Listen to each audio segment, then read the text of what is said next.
The first thing people said about Amos Hargrove was that he had eyes like a January sky, pale, gray, and offering nothing in the way of warmth. The second thing they said was that any woman fool enough to ride into Dust Creek, Wyoming territory in the year of our Lord 1873, and call herself his bride deserved whatever cold welcome she got. Nobody warned her.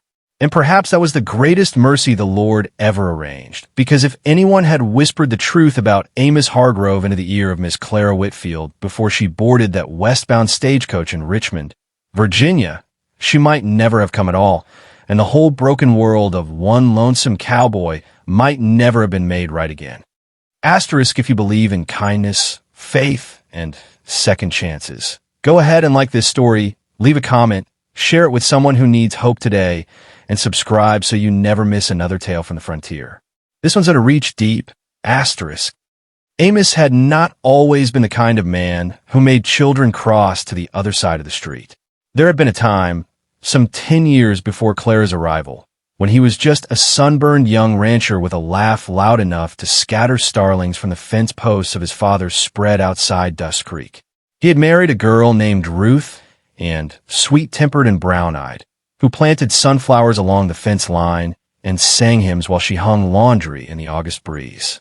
They had a son together, a boy named Thomas who had his mother's eyes and his father's stubborn chin.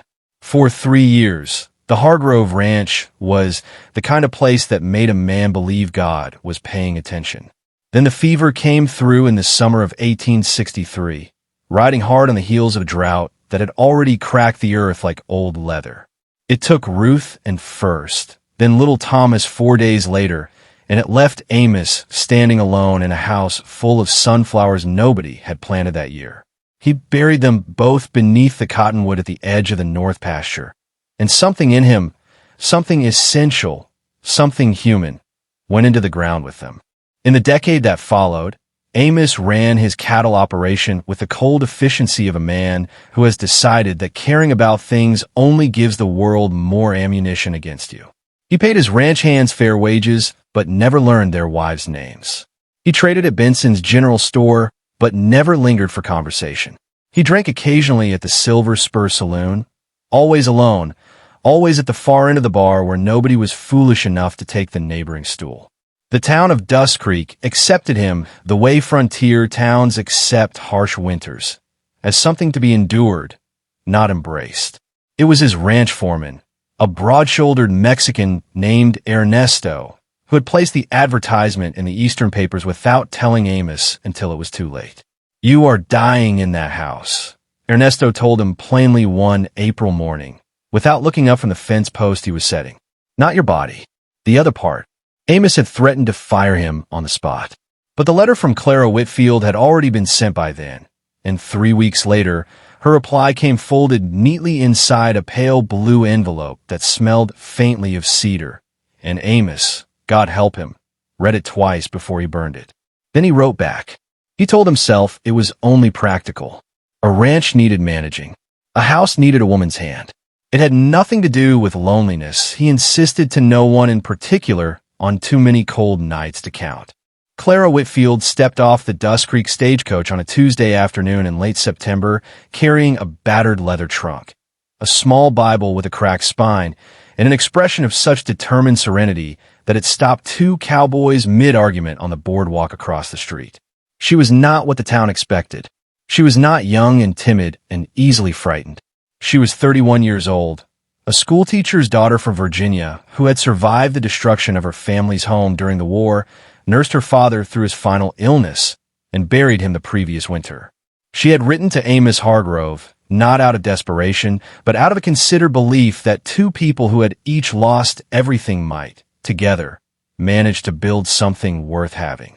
Amos met the stage because Ernesto had told him it would be an unforgivable insult not to.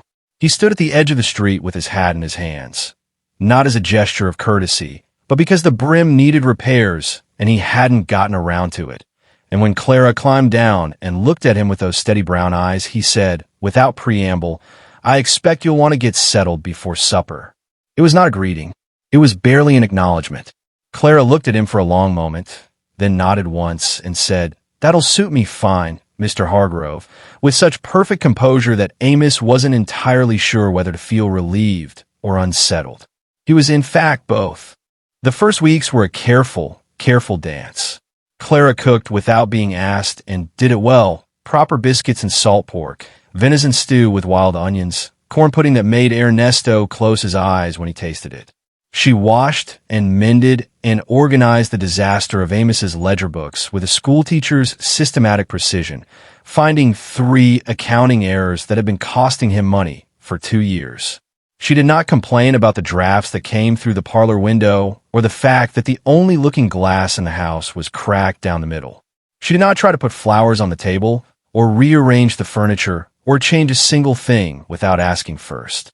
And every evening, without fail, she sat by the fire and read her Bible for half an hour before she went to bed, not loudly or performatively, just quietly, as though it were as natural as breathing. Amos watched her from behind the walls he had spent a decade building, waiting for her to reveal some angle, some complaint, some proof that she was just another disappointment the world was lining up to deliver. But Clara Whitfield was not performing goodness. She simply was what she appeared to be, and that, to a man who had stopped believing in such things, was more disorienting than any storm that had ever rolled across the Wyoming plain.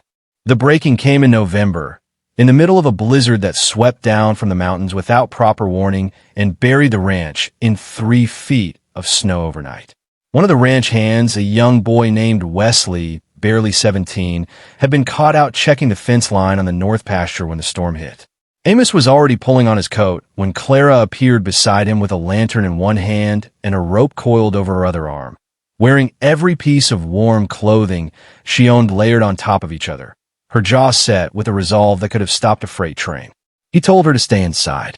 She looked at him and said, quietly and without anger, "He's somebody's child, Mr. Hargrove. I won't stay warm while a boy is dying in the snow." And she walked out into the blizzard ahead of him. They found Wesley huddled against a boulder half a mile out, half frozen and barely conscious. It was Clara who stripped off her outermost coat and wrapped it around the boy while Amos got the rope secured.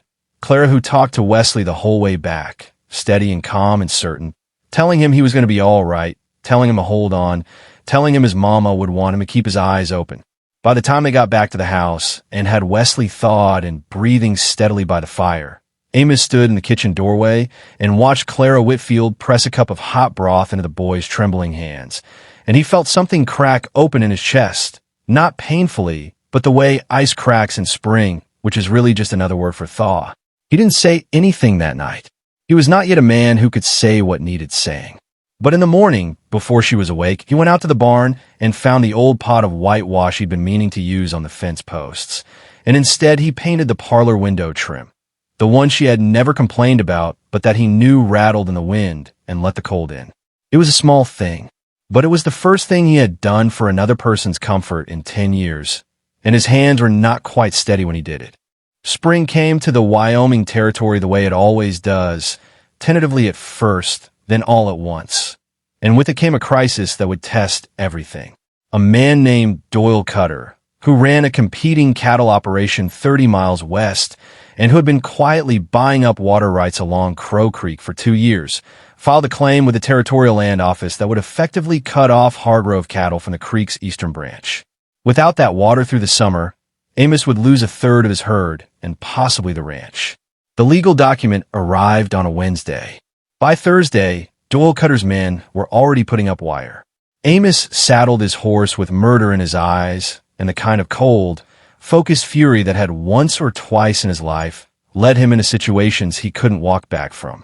It was Clara who stepped in front of his horse in the yard. Not recklessly, but deliberately, her hands raised, her voice even. "Going out there to fight them will cost you everything," she said. "Going to the sheriff's office and then to the land commissioner in Cheyenne will cost you nothing but time." He stared down at her from the saddle, jaw working. She looked back at him and said, "I'll ride to Cheyenne with you if you'll let me help. I know how to write a legal brief. My father taught me." He hadn't known that about her. He hadn't known half of what she was. He got down from the horse. The ride to Cheyenne took 3 days by wagon.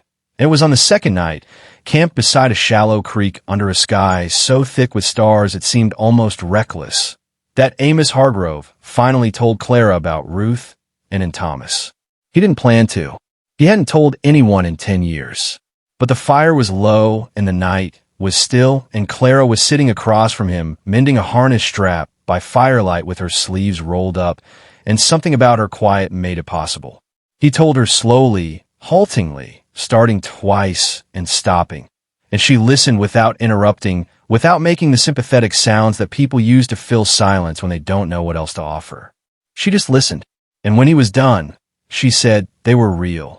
They mattered, and you were allowed to carry them with you without letting them be the only thing you carry. It was the most precise and merciful thing anyone had ever said to him, and Amos looked away toward the dark water and blinked hard, twice, before he trusted himself to speak again. The land commissioner in Cheyenne reviewed the original survey documents that Clara had thought to request from the county records office before they left, documents that Doyle Cutter's lawyers had apparently been counting on no one thinking to find. The original deed on Hargrove land included explicit water access rights to the eastern branch of Crow Creek, granted during the original territorial settlement. Cutter's claim collapsed inside 48 hours. The wire came down the following week. Amos and Clara drove the wagon home through late spring sunshine with meadowlarks singing from every fence post, and somewhere on the long flat stretch of road between the territories, Amos reached across and covered her hand with his, just once, just briefly, and said, in a voice roughened by everything he'd never learned to say, "I'm glad Ernesto placed that advertisement." Clara turned and looked at him with those steady brown eyes that had never once flinched from what he was, and she smiled. Not a polite smile, but a real one, the kind that rearranges the whole landscape of a person's face. "So am I," she said. They were married properly in the Dust Creek Church on a Saturday morning in June, with Ernesto standing up for Amos and young Wesley, fully recovered and grinning like it was Christmas, holding the church door open for the guests. Clara wore a dress of pale blue wool she had sewn herself over the winter, and she carried a small bunch of wildflowers that Amos had ridden out before dawn to find and could not quite look directly at her while he handed them over without his throat tightening. The Reverend Aldrich, who had long since given up on Amos Hargrove as a hopeless case, conducted the ceremony with an expression of barely concealed astonishment that made half the congregation quietly smile. That afternoon, when the guests had gone and the ranch was still in the golden light of a Wyoming June evening, Clara went out to the north pasture to the cottonwood tree.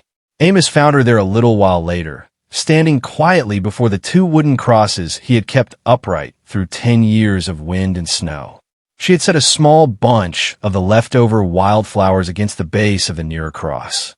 She didn't say anything when he stood beside her, and he didn't either for a long while. Then he said quietly, "I think Ruth and would have liked you." Clara reached over and took his hand, not tentatively, not carefully, but the way you hold on to something you intend to keep. "I think she would have wanted this for you," she said. The good part, not just the surviving. Above them, the cottonwood moved in the evening breeze, its leaves catching the last of the light, and for the first time in 10 years, Amos Hargrove stood in that meadow and did not feel like a man at a graveside. He felt like a man at a beginning. Asterisk before we close, drop a comment and tell us, where in the world are you watching from tonight? And what lesson did this story leave in your heart? We read every single one, asterisk. There's a particular kind of courage that doesn't ride into town with guns drawn or face outlaws at high noon. It comes quietly on a stagecoach from Virginia, carrying a cracked Bible and a steady heart. And it sits down across the fire from a man who has forgotten how to be reached, and it simply refuses to give up on him. Clara Whitfield did not rescue Amos Hargrove in any dramatic or sudden way. She did it the way the spring thaw works, patiently, persistently, one small degree of warmth at a time, until the frozen ground of him finally gave way and let something grow. By the following spring, there were sunflowers along the fence line again. Amos planted them himself, early one April morning before Clara was awake, pressing the seeds into the dark soil with his worn and calloused hands. He was not a man who had learned yet to make speeches about what he felt, but he knew how to do this. And when Clara came out onto the porch with 2 cups of coffee and saw what he had done, She stood there for a long moment in the cool morning air, and the look on her face was worth every cold and empty year he had ever endured to get to this one. The frontier is a hard place. It always was. It breaks things, bones, dreams, men who thought they were stronger than grief. But now and then, if a man is willing to stand still long enough and let mercy find him, the frontier offers something back. A second chance, wrapped in pale blue wool and steady brown eyes. A hand that holds on. A voice that says, the good part is still possible. You just have to let it in. Asterisk if this story moved something in you. If it reminded you that cold hearts can thaw and broken people can be made whole. Please like it, leave a comment, share it with someone who needs to hear it today, and subscribe so the next story finds its way to you. These tales from the frontier are for every soul still out there finding their way home. Asterisk.